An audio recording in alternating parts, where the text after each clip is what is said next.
Un autre problème, est-ce que vous ne reconnaissez pas, après ces 2 échecs d'affilée, qu'il y a un problème autre, peut-être dans ce que vous nous proposez avec cette équipe? De toute manière, toi, depuis le début, tu es en mission. Ouais, c'est connu, toi, des aides-foot. Depuis le début, c'est comme ça. Tu n'as pas précisé que peut-être un des rares entraîneurs, le deuxième, avoir gagné une Coupe d'Afrique aussi. Ouais, ça, mais je me fous de tes remerciements, toi, parce que je te connais depuis 6 ans. Pour ceux qui ne te connaissent pas, ta question, je ne sais même pas quoi répondre à ça. C'est pour démarrer comme ça. Moi, c'est pas du journalisme. Tu es en mission depuis le début, je te l'ai déjà dit de toute manière. Coach, sur les 2 premiers matchs, on a vu l'équipe d'Algérie, notamment sur la première mi-temps, où elle avait contre l'Angola, elle aurait pu tuer le match. Sur la deuxième mi-temps, disons qu'il y a eu une baisse. Sur le deuxième match, sur les 90 minutes, elle a eu du répondant. Elle aurait pu gagner le match contre l'équipe du Burkina Faso. Mais aujourd'hui, qu'est-ce qui a manqué à l'équipe d'Algérie? On n'a pas reconnu l'équipe d'Algérie. Des buts, maman, je ne sais pas moi, si tu me dis qu'est-ce qui a manqué, il marque un but sur un corner. Avant ça, il n'y a rien du tout pendant toute une mi-temps. Je peux pas accepter l'idée que tu dises qu'est-ce qui... Non, il y a une mi-temps à sens unique, une situation, même pas une situation, c'est but. Donc voilà, nous c'est le constat amer qu'à chaque fois qu'on concède même un semblant d'occasion, ça finit au fond des filets. On peut revenir sur tous les buts concédés et vous verrez ça. Il y a des choses que je ne peux m'expliquer. Ensuite, on n'arrive pas, nous, à marquer alors qu'on a des situations, plein de situations. Voilà, donc il y a une partie du mystère du football. Si on ne concédait pas d'occasion, si on ne se créait pas d'occasion de manière franche, si on se faisait dominer par les équipes, si justement on concédait beaucoup d'occasions, je dirais ouais, il y a un truc qui ne va pas, il y a un secteur qui ne va pas, il y a beaucoup de choses qui ne vont pas. C'est pas le cas, voilà, il y a une partie que je ne m'explique pas. Voilà, mais c'est une réalité. On est, comme il a dit notre ami, sorti pour la 2e fois au premier tour de cette Coupe d'Afrique. J'assume entièrement cette situation. كوتش السلام عليكم. خيبة أمل كبيرة للجمهور الجزائري المتواجد في الجزائر ولا المتواجد في بواكي. خروج من الدور الأول في كان الكاميرون، إقصاء مر من المونديال. إقصاء مر من المونديال وإقصاء مر ايضا من الدور الاول لكان كوت ديفوار. هل جمال بلماضي راح يقدم اعتذاراته للشعب الجزائري وراح يرمي من شافه من على راس المنتخب الوطني؟ وشكرا. Bonsoir Jamel, Emmanuel Baranguet pour l'agence France Presse. Au-delà du manque de réussite, est-ce que vous considérez qu'il y a quelque chose qui n'a pas fonctionné dans ce que vous vouliez faire, en particulier dans ce match aujourd'hui? Tuer les occasions, tuer dans les occasions qu'on a, les situations qu'on a avec les buts, être tueur, le match devient quelque chose de différent. Tant qu'on n'arrive pas à finir les situations que l'on a, tant qu'on n'arrive pas à marquer, ben voilà, on n'est pas à l'abri du... Surtout qu'en face, il y a des joueurs, je vous ai dit qu'il n'y a plus de petite équipe en Afrique, on le voit tout le temps, on le voit à chaque journée. On peut vous punir sur ça, sur un coup de pied arrêté, sur un pénalty, on a concédé 2 pénaltys. Là aujourd'hui c'est un corner sur lequel un ballon qui ressort sur un corner. Voilà, c'est 4 buts encaissés, 3 buts sur coup de pied arrêté, 2 pénaltys, un corner. Nous on n'arrive pas de l'autre côté à finir nos occasions, les situations que l'on se procure. Voilà, donc ça fait qu'on n'est jamais à l'abri dans les matchs-là. On n'a jamais pu faire le break lors de nos rencontres, on n'a jamais été tranquille. Donc voilà. Bonsoir coach, Jamel, Latif, Mirari Afro Togo.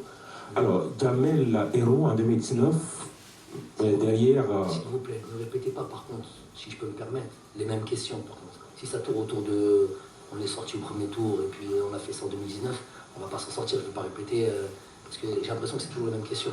Vous ne pensez pas que c'est la fin d'un cycle, Jamel? Moi, peut-être. Voici ma question. Peut-être, oui. Salah Faisal 24 News. Je pense que beaucoup de mes amis ici, mes confrères, hésitent pour parler de la VAR. Aujourd'hui, notre confrère a parlé s'il y a quelque chose qui n'a pas fonctionné aujourd'hui à cette CAN, Jamel. Moi, aujourd'hui, je pense sincèrement que la VAR n'a pas fonctionné. Elle était absente quand il s'agissait de l'Algérie. Est-ce que vous ne pensez pas que la carte, à un moment donné, elle a quelque chose là-dedans? Merci beaucoup. J'ai pas revu les. Je peux vous dire, il y a une action de Slimani qui était super nette, qu'il y a eu un penalty. Non, je vais répondre. J'ai pas vu les images, donc je peux pas en parler comme j'en ai parlé sur le match. Oui, j'ai bien compris la question. Donc je peux pas en parler maintenant parce que j'ai pas encore vu les images. Je peux parler que d'un truc que j'ai vu. Donc sur le match du Burkina Faso, on a clairement Bagdad qui est ceinturé et ça fait la différence. Ça fait la différence chez l'adversaire puisqu'on a pris sur les 3 buts qu'on a pris entre le premier match et le deuxième match, 3 buts ont été vérifiés à la VAR. Donc ça fait carrément la différence. Nous, il n'y a pas de VAR qui est vérifié sur ce deuxième match. Apparemment, pas de VAR se vérifier sur ce dernier match. Les joueurs me disent clairement, c'est pas des gamins, comme tu as dit, Islam Slimani, il y a faute ou il n'y a pas faute. Je me dis comment tiens. Ça, c'est un constat. Ça, c'est sûr et certain que de notre côté, elle n'a pas marché, elle n'a pas fonctionné la VAR. Ceci n'explique peut-être pas tout, mais en tous les cas, sur cet aspect-là, quand nous concédons sur les buts, 3 buts qui ont été validés par la VAR, à vous de faire les comptes. Maintenant, si vous voulez être aveugle, moi par contre j'ai vu quelque chose sur le terrain, et je ne veux pas, vous avez parlé de ça, je continue. Quand je vois, moi la ligne appartient aux arbitres, au 4e arbitre et aux entraîneurs. Quand je vois le président de la fédération qui vient tout le match haranguer l'arbitre et qu'on lui dit mais vous vous rendez compte de ce qu'ils sont en train de faire, et que tout le monde m'esquive, tout le monde fait semblant de ne pas comprendre, l'un après l'autre. Je l'explique à tout le monde, à l'extérieur, sur le terrain, en rentrant dans les coulisses. J'explique ça à tout le monde et tout le monde fait semblant. Où on a vu dans le monde, dans le football mondial, un dirigeant descendre, parler avec les arbitres de touche, et ils font comme si de rien n'était. Donc c'est insupportable. Qu'est-ce que vous voulez que je vous dise? Coach, vous avez opéré beaucoup de changements aujourd'hui. Est-ce que vous n'avez pas de regrets par rapport au choix de joueurs? Bon, il y a certains choix certainement imposés par l'absence de Ben Sebaini, par exemple, justement. Est-ce que son absence n'a pas pesé sur le rendement de la défense algérienne? Merci. Rami Ben Sebaini qui joue à Dortmund et qui a cette importance dans cette équipe-là, c'est sûr que ça fait défaut, vaut mieux l'avoir que le contraire. L'absence d'Ismaël, bien sûr aussi, mais bon, moi j'aime pas, entre guillemets, les absents ont toujours tort. On a un groupe, il y a des joueurs qui sont là, et ils sont là pour prendre le relais quand ça va pas, mais même sinon, même s'ils étaient, même mis à part les blessés ou les suspendus comme Rami, on a opéré à d'autres changements, on a mis de la fraîcheur, on a fait ce qu'on a estimé être le mieux pour ce match-là. Ça n'a pas fonctionné comme on voulait, j'assume complètement. Hachim El Yemani, le quotidien de Nouakchott. Coach, vous êtes écarté par l'une des équipes qu'on peut appeler petit poussé de la compétition. Est-ce que vous l'auriez imaginé avant le coup d'envoi, alors qu'un match nul vous suffisait? Pour moi, c'est manquer de respect à la Mauritanie que de dire petit poussé. Quand on voit toutes les rencontres de cette Coupe d'Afrique, on voit bien qu'il n'y a pas de petites équipes, grandes équipes. Est-ce que vous auriez imaginé que la Côte d'Ivoire perde 4-0 contre la Guinée équatoriale hier? Donc on voit ça durant toute la Coupe d'Afrique. Donc si c'est pour dire que je suis un gagnant, je suis un compétiteur, donc avant chaque match, j'estime que je pars pour gagner un match. Donc après, je ne suis pas, entre guillemets, Madame Soleil. Les résultats, je ne peux pas les prévoir à l'avance. La tournure des événements, je ne peux pas la prévoir à l'avance. Aujourd'hui, c'était contre nous. J'en suis à 6e défaite en 6 ans dans une compétition aussi importante que celle-là. On en a conscience, on prendra nos responsabilités.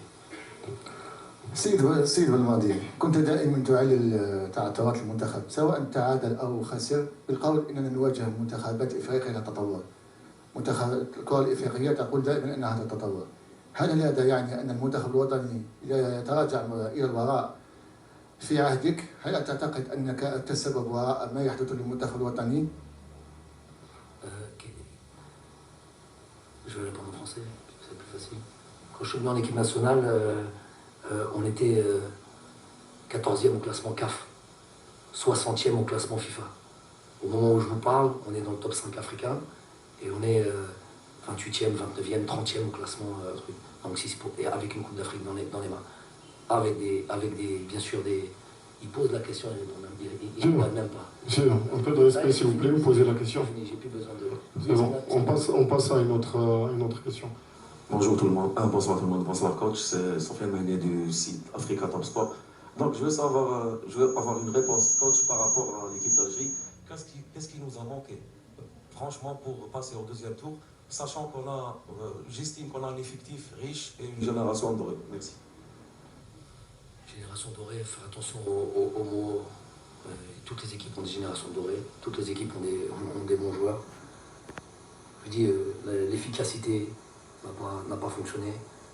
Si on regarde, c'est dur après un match d'aller dans ce domaine-là. Moi, je n'ai pas toute ma lucidité. Je ne sais pas si, pendant toute la rencontre, en attendant la fin, pour poser des questions.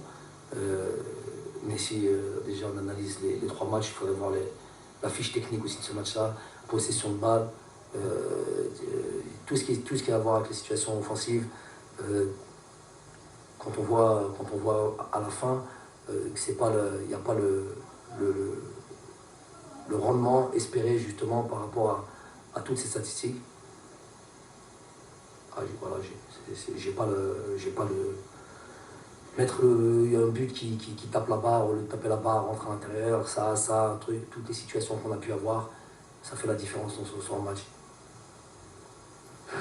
On aurait voulu donner à l'occasion de poser plus de questions, mais cette conférence touche à sa fin. Merci beaucoup coach. Merci à tous.